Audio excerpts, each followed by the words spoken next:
लो जी, चीन ने फिर वही कर दिया जिसका अमेरिका को डर था। अमेरिका जो एक मजबूर राष्ट्र हो चुका है प्रोडक्शन के मामले में, नहीं मजबूत नहीं, मैंने मजबूर कहा, निर्भर है चाइना पर और फिर भी टैरिफ उसी पर लगा रहा है। ये तो वही फिल्मी डायलॉग जैसी बात हो गई कि जिनके घर शीशे के हों, जी हां बिल्कुल सही कहा आपने, दूसरों के घरों पर वो पत्थर नहीं मारा करते। नमस्कार, मैं हूं आशीष त्रिपाठी और न्यूज 18 के इस वीडियो में अंत तक आप ये समझ पाएंगे कि वर्तमान जो चीन और अमेरिका के बीच एक वर्चस्व की या व्यापार की ये किस तरह की जंग है, ये समझने और समझाने की कोशिश करेंगे। चीन ने कहा कि वो अभी इलेक्ट्रॉनिक्स सामान को टैरिफ के दायरे से बाहर रखने का फैसला का मूल्यांकन भी कर रहा है, क्योंकि अभी भी ज्यादातर जो चाइनीज वस्तुएं हैं 145% टैरिफ के साथ जा रही हैं। चीन की कॉमर्स मिनिस्ट्री ने रविवार को अमेरिका से अपील की है कि वो रेसिप्रोकल टैरिफ को पूरी तरह से रद्द कर दे। प्रेसिडेंट डोनाल्ड ट्रंप ने कहा था स्मार्टफोन, लैपटॉप और अन्य इलेक्ट्रॉनिक्स इक्विपमेंट्स को टैरिफ के दायरे से बाहर किया गया है। शुक्रवार को चाइना ने अमेरिकी प्रोडक्ट्स पर टैरिफ 84 से बढ़ाकर 125% कर दिया था, जबकि अमेरिका ने चीनी प्रोडक्ट्स पर टैरिफ बढ़ाकर कुल 145% कर दिया था। और इस बीच चीन ने बाकी देशों से भी ट्रंप की आर्थिक धौंस के खिलाफ एकजुट होने की अपील की है। अमेरिकी कस्टम एंड बॉर्डर प्रोटेक्शन यानी CBP की तरफ से बीते रोज एक नोटिस जारी किया गया था। स्मार्टफोन, कंप्यूटर और अन्य इलेक्ट्रॉनिक इक्विपमेंट्स को रेसिप्रोकल टैरिफ से छूट दी गई है। CBP के नोटिस में semiconductor, solar cell, flat panel TV display, flash drives और मेमोरी कार्ड्स को भी छूट दी गई और इस फैसले को कई अमेरिकी टेक कंपनीज के लिए एक बड़ी राहत माना जा रहा है। अमेरिका के साथ चल रहे टैरिफ वॉर के बीच चाइना ने भी कुछ दिन पहले कहा था कि वो अमेरिका के आगे जबरदस्ती झुकने के बजाय आखिर तक लड़ने का विषय चुनेगी। और चाइनीज विदेश मंत्रालय के प्रवक्ता माओ निंग ने कहा कि चीन उकसावे से नहीं डरता, वो पीछे नहीं हटेगा। माओ निंग ने सोशल मीडिया पर कई सारे पोस्ट्स शेयर किए थे, जिसमें एक पूर्व चीनी नेता माओ जेडोंग का भी वीडियो था और उस वीडियो में वो ये कह रहे हैं कि हम उकसावे से नहीं डरते हैं, हम पीछे नहीं हटेंगे और ना हटते हैं। ये वीडियो साल 1953 का है, जब कोरियाई जंग में चीन और अमेरिका अप्रत्यक्ष तौर पर आमने सामने थे। माओ का कहना है कि ये जंग कब तक चलेगी ये हम नहीं तय कर सकते। ये राष्ट्रपति ट्रूमैन या फिर आइजनहावर या फिर जो नया राष्ट्रपति बनेगा उस पर निर्भर करता है। ये उस वक्त की बात है जब अमेरिका में प्रेसिडेंट कोई और हुआ करते थे, डोनाल्ड ट्रंप नहीं थे, बहुत पुरानी बात है। चाहे ये जंग कितनी भी लंबी क्यों ना चले, हम कभी नहीं झुकेंगे, हम तब तक लड़ेंगे जब तक हम पूरी तरह से जीत नहीं जाते। माओ निंग ने एक दूसरे पोस्ट में एक तस्वीर शेयर की थी, जिसमें यह बताया गया है कि कीमत महंगी होने के बाद भी अमेरिकी चीनी सामान ही खरीदेंगे। जग जाहिर है टेक कंपनीज ने हाल ही में चिंता जाहिर की थी कि टैरिफ के फैसले से अमेरिका में इलेक्ट्रॉनिक आइटम्स की कीमतें बढ़ सकती हैं, क्योंकि कई प्रोडक्ट्स तो चाइना में ही बनते हैं। और चीन के कॉमर्स मंत्रालय ने शुक्रवार को एक बयान भी जारी किया था कि अगर अमेरिका चीन के हितों का उल्लंघन करना जारी रखता है तो चीन मजबूती से जवाबी हमले को तैयार किए हुए है और उसे फिर अमल भी करेगा, जवाबी हमला करेगा, अंत तक लड़ेगा।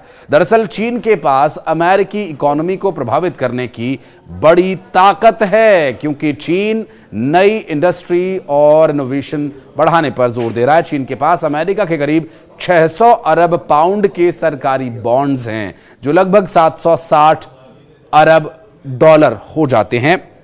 और मतलब ये कि चीन के पास अमेरिका की इकोनॉमी को प्रभावित करने की एक बड़ी ताकत है।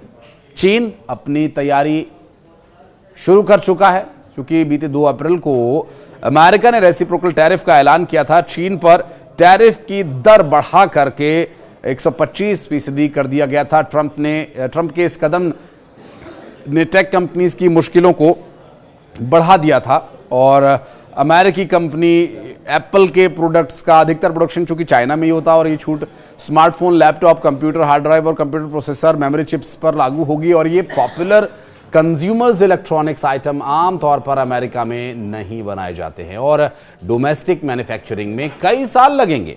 अमेरिकी राष्ट्रपति ट्रंप ने टेक कंपनीज की चिंताओं को कम करते हुए रेसिप्रोकल टैरिफ पर बड़ी राहत दी। ब्लूमबर्ग ने अपनी रिपोर्ट में कहा कि अमेरिकी प्रेसिडेंट डोनाल्ड ट्रंप ने स्मार्टफोन, कंप्यूटर और अन्य इलेक्ट्रॉनिक्स आइटम को अपने रेसिप्रोकल टैरिफ से राहत देने का ऐलान कर दिया गया है।